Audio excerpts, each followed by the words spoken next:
رضا زندہ باد، رضا زندہ باد۔ امام الانبیاء کے غلاموں، اس دور میں جہالت اس حد تک بڑھ چکی ہے کہ کمشنر کا باپ مر گیا، پاکستان کا commissioner, class 1 officer, D C سے بھی اوپر ہوتا ہے، اے سی ہے، ڈی سی ہے، پھر کمشنر، اس کا باپ مر گیا۔ جنازہ گاہ میں باپ کا جنازہ رکھا گیا اور لوگ جنازہ پڑھنے لگے، کمشنر صاحب بھی پہلی صف میں باپ کے جنازے کے سامنے کھڑے تھے۔ میرے ایک دوست ساتھ کھڑے تھے، وہ کہتے ہیں کمشنر صاحب نے جیب سے رومال نکالا جنازہ شروع کرنے سے پہلے اور اس کو کھول کے زمین پہ بچھا دیا۔ جنازہ گاہ میں چٹائیاں نہیں ہوتی نا، دریاں نہیں ہوتی، پھوڑ نہیں ہوتے، اس نے اپنا رومال بچھا دیا نیچے۔ تو وہ کہتے ہیں میں نے کہا کمشنر صاحب یہ زمین پہ رومال کیوں بچھا دیا؟ یہ ہمارے ملک کا کلاس 1 آفیسر ہے، 22ویں گریڈ کا آفیسر ہے۔ وہ کہنے لگا کہ نیچے دری بھی کوئی نہیں، چٹائی نہیں، پھوڑ نہیں ہے، تو جب سجدے میں جائیں گے تو منہ سارا گندا نہیں ہو جائے گا؟ تو مٹی میں سجدہ کرنا ہے۔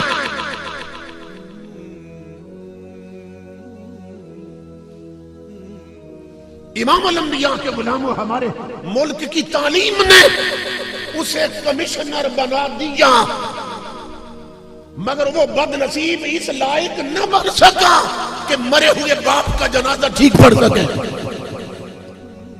وہ اتنا جاہل ہے، اسے معلوم ہی نہیں کہ نماز جنازہ میں سجدہ ہوتا ہے کہ نہیں ہوتا ہے۔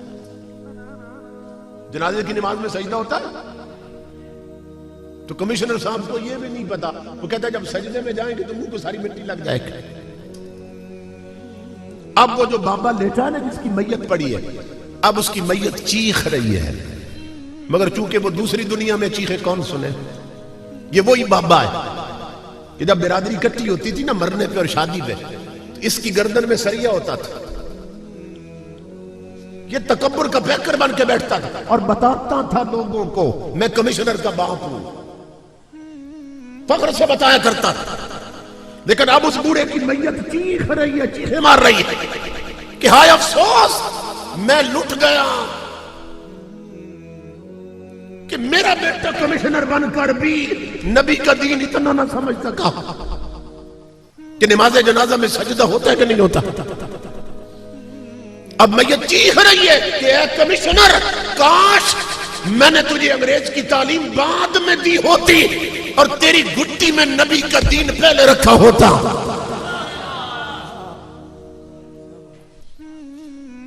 میرے بھائیو، یہ صرف اس کمشنر کی بات نہیں ہے، اگر ہم نے اپنے بچوں کو بھی دین نہ پڑھایا تو ہمارے ساتھ بھی یہی کچھ ہونے والا ہے۔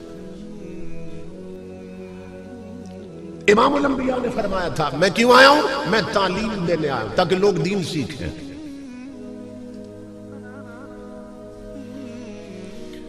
تو کتنے لوگ ہیں جنہوں نے دین سیکھا ہے؟ جو زیادہ اونچے خاندانوں کے لوگ ہیں نا، وہ اپنے بچوں کو عالم بنانا، مولوی بنانا آکوارڈ سمجھتے ہیں، انہیں معیوب لگتا ہے میرا بیٹا مولوی بن جائے، میں چودھری ہوں، میں ملک ہوں، میں مار ہوں، میں نواب ہوں، میں زمیندار ہوں، میرا بیٹا مولوی بن جائے، تو پھر تو کیا بنانا چاہتا ہے؟ اور تاجدار کائنات کا تو پہلا مطالبہ تھا پوری امت سے کہ بن سکو تو شریعت کے عالم بننا۔ اور امام الانبیاء نے فرمایا تھا طلب العلم فریضۃ علی کل مسلم، کہ علم شریعت حاصل کرنا ہر مسلمان پہ فرض۔ قیامت کے دن اگر اللہ نے اس فرض کا پوچھ لیا تو خاندانوں کی قطاریں نہیں لگ جائیں گے۔ بڑی بڑی ڈگریاں لیے پھرتے ہیں لوگ، اور بیٹیوں کے پاس بڑی بڑی ڈگریاں ہیں بعض لوگوں کی، کہتے ہیں میری بیٹی بی اے بی ایڈ ہے، ایم اے ایم ایڈ ہے، ایم ایس سی ہے، اسی طرح بیٹے پڑھ گئے۔ مگر تاجدار کائنات کی شریعت کے بارے میں وہ اتنے جاہل ہیں کہ انہیں یہ بھی نہیں معلوم جسم ناپاک ہو تو پاک کیسے کرنا ہے. انہیں یہ بھی نہیں معلوم باپ مر جائے تو اس کا جنازہ کیسے پڑھنا ہے. بیٹیوں نے بڑی بڑی ڈگریاں لے رکھی ہیں.